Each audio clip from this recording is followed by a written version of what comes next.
难道就真的没有办法再接近顾西城了吗？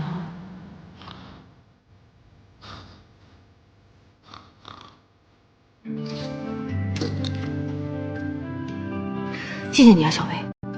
跟我客气啥呀？加上我这些护理费够不够？还差1部分。我想了半天，我实在憋不住了。哎，你为什么不去找贺锦熙呀？怎么说你们也是同一个妈生的，于情于理也不能让一个人承担呀。我不想跟他开口。有什么不能开口的？你现在不是手头紧啊，找他借钱又不是其他事情，是为了你妈。你听我的，你必须得找他，你知道吗？